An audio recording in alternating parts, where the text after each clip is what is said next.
This Tamasaba was a little bit under the weather, so I brought him into the indoor heated tank. And then around summertime, I'm going to put him back in the mud ponds. Oh my Lord, take this slow, lay me at the bottom of the river.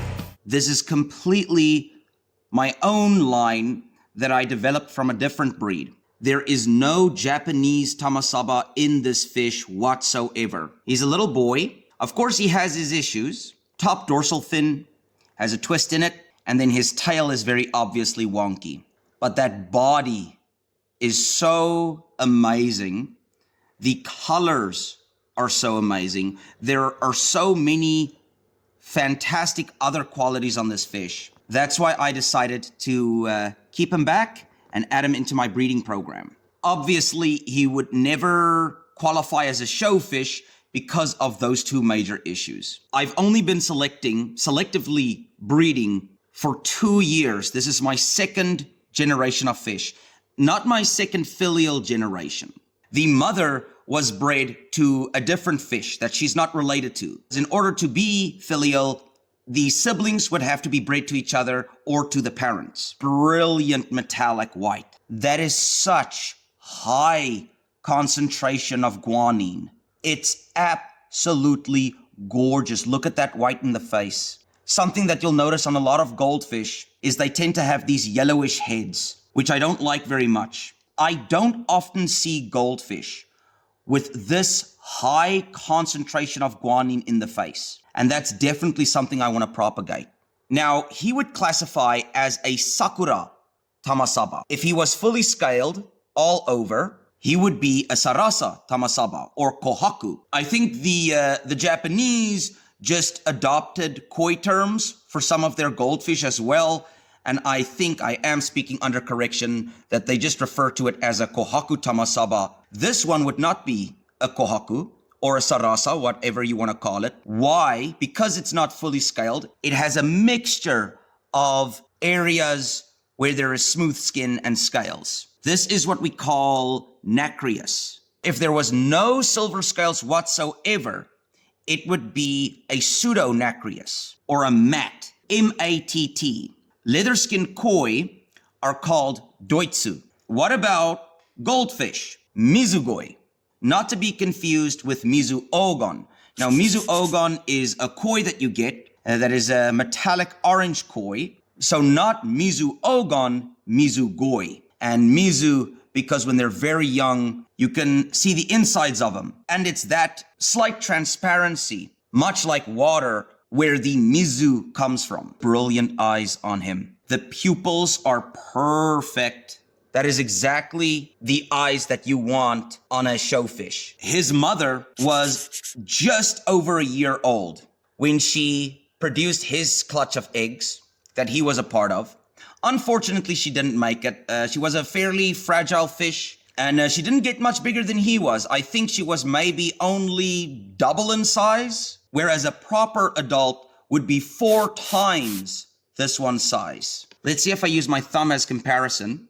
So you can see that's about roughly the size of him. Furthermore, look at that back. Look at how broad that back is. It's not just high. That is such an incredibly muscular back. His grandmother, a little bit more indented than his. His mother was an all-white Tamasaba, or at least a fish that I would use to create my own Tamasaba line. Beautiful fish. I specifically kept her back because she also had this oval body. And it does look like those were some really strong genetics because all his other brothers, and I think the one sister he has got these beautiful high humps. The Japanese don't like this extremely high hump in their own Tamasaba line, but it is something that I quite fancy in my lines, especially because of the emphasis on the back muscles. You see, with one of these guys, you can still tell that it's a very good back on that little individual, and that's going to be a very big fish. But it's a bit harder to tell when the back is that flat, though you can certainly do it if you have enough expertise. But these guys demand you acknowledge the muscles on their back. I have to decide where I want to go from here. I absolutely love the coloration on this fish. And I do think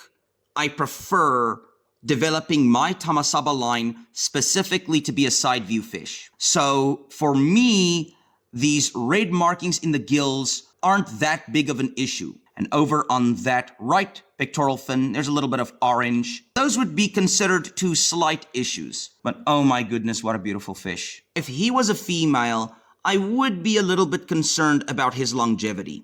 He has some deformities, which means there could be some internal issues that haven't reared their ugly head just yet. It's a further reason why proper breeders will let their animals grow up first more to see if there's any genetical issues before they just start breeding them. If the fish is bred too soon, you don't know if you're potentially passing on genetic issues. Females tend to be a little bit weaker in certain aspects because of the ovaries on the inside. I have noticed that makes them a little bit susceptible to have things go wrong. Males have a little bit more grit to them because it's just testicles. Their bodies only has to produce sperm, not eggs. So the fact that he is a male is very good circumstances for me. If he starts getting really bad buoyancy issues, I would have to cull him before he's able to reproduce if it comes to that. There are plenty of people who will view the culling of animals that you breed as cruel. There's a thing about over-sentimentality that can actually harm animals in the long run. I'm thinking about a video I saw a few years ago about this deformed miniature horse that they basically gave little wheels. This animal was having a horrible quality of life, and they kept it alive for internet brownie points. I am a very firm believer, and especially coming from a field guiding background. I used to work as a field guide in South Africa. I was very highly qualified. Well, I'm still highly qualified, but I haven't worked as a field guide in many, many years. My studies in the natural world only further cemented in my mind to adopt a mentality of cruel to be kind. It's very ill-advised to try and keep all your fish because that's going to remove resources that the better animals need in order to develop correctly. The water's gonna get dirtier, it's more food, and then you end up with an animal that is not gonna have a nice life anyway, if they are horrendously deformed, to a point where it does impact the quality of life. The aspect of goldfish and cruelty is something that often comes up. There are people who consider the very breeding of fancy goldfish to be cruel, but those people have no concept how biology works in general. So I don't care too much for their opinion. Fancy goldfish are not in pain whatsoever. Imagine you being born without an arm. It's not gonna hurt because it wasn't chopped off while it was on you. It was never there to begin with. What about the organs? People often say, well, the round body squishes the organs. That's why it's so important to make sure that when you're breeding these round body goldfish, that the belly is nice and broad so that it can better house those organs. In fact, common and comet goldfish are often considered by many to be the healthier fish because it's slender, right? Should be healthier. But I often see these fish being very emaciated, extremely skinny peduncles, which is a genetic issue because they're bred for mass production. They're not bred to be show quality fish, really. If we have to go off the musculature on this fish, it's a far healthier animal than those skinny little comets you find in pet shops.